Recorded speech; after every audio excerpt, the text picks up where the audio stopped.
हाय, let me recap.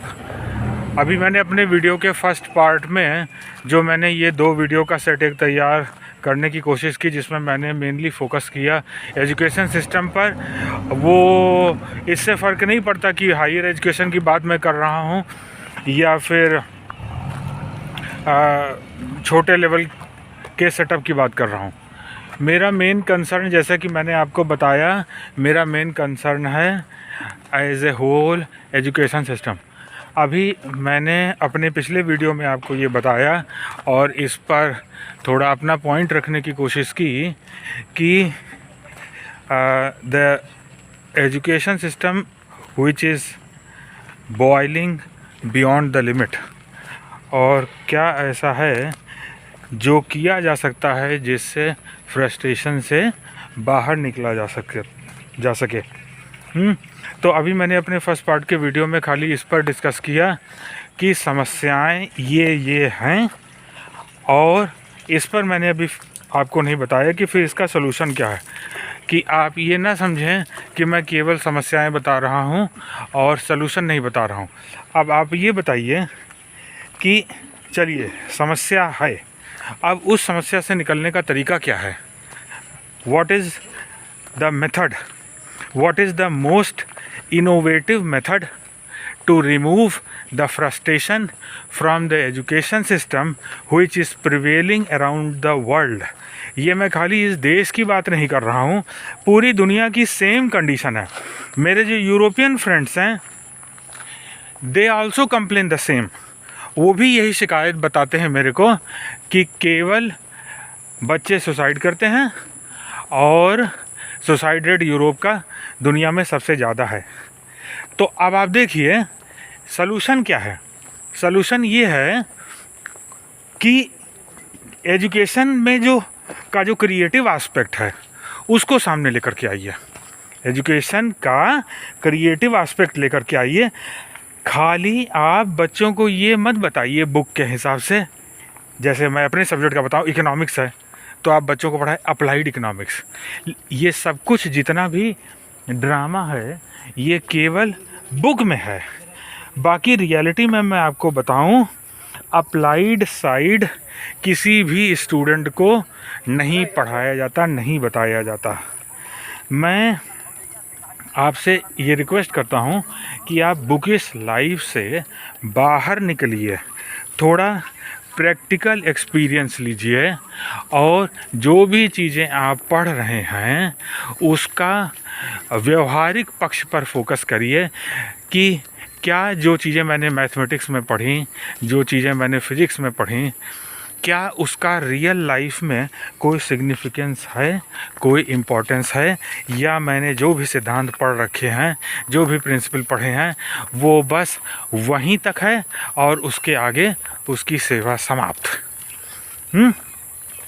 तो जो practical aspect है उस पर भी फोकस करिए, वरना क्या होगा जानते हैं?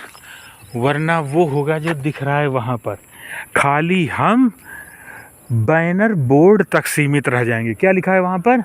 Tathagata Antarrashtriya Kendra. In our country specially everything is symbolic, everything is symbolic. That is why the whole education system is boiling and frustrating.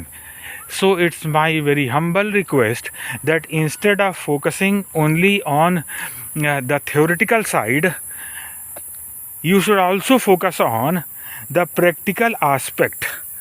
और हम अगर प्रैक्टिकल एस्पेक्ट पर फोकस करेंगे तभी हम ये जान पाएंगे कि हम खुद को किस लेवल तक आगे ले जा पाए।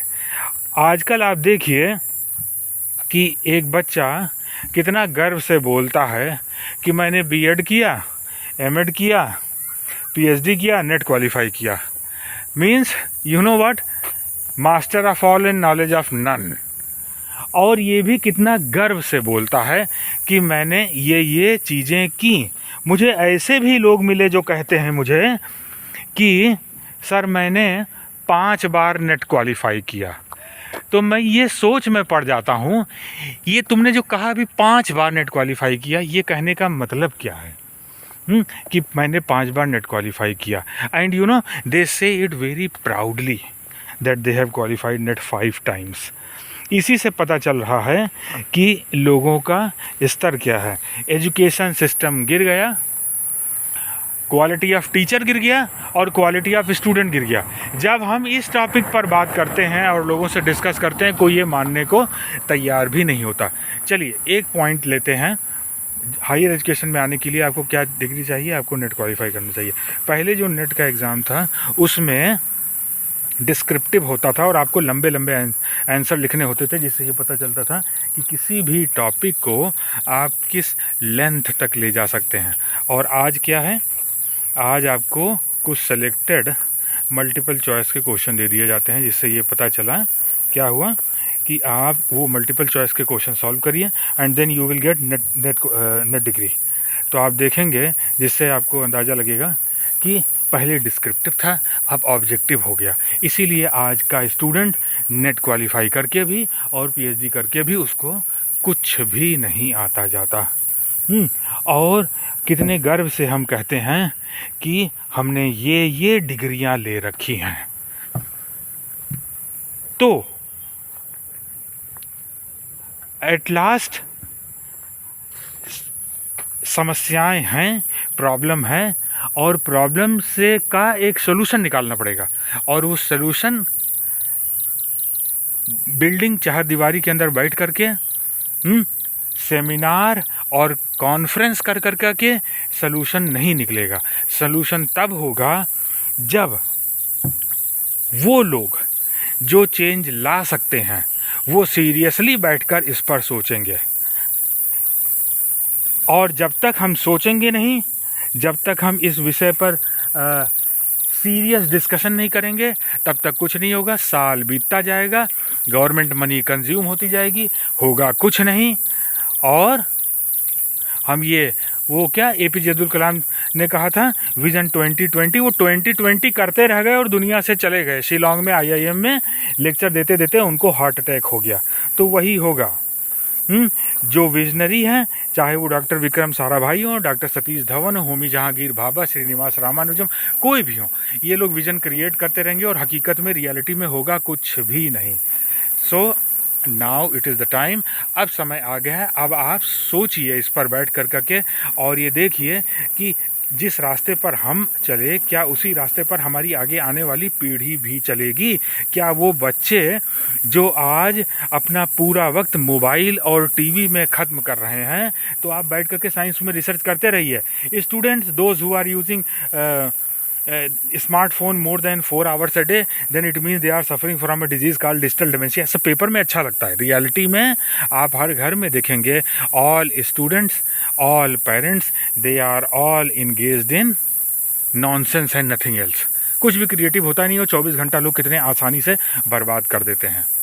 तो फ्रेंड्स, मुझे पसीना हो रहा है और मुझे भी अंदर जाना था, लेकिन मैंने फिर सोचा कि सोल्यूशन तो मैंने बता दिया, सॉरी प्रॉब्लम तो मैंने डिस्कस कर दिया, लेकिन इसका सोल्यूशन क्या होगा, तो सोल्यूशन भी आपको बताया जाए। उम्मीद करते हैं आपको समझ में आया होगा। Okay, so final bye.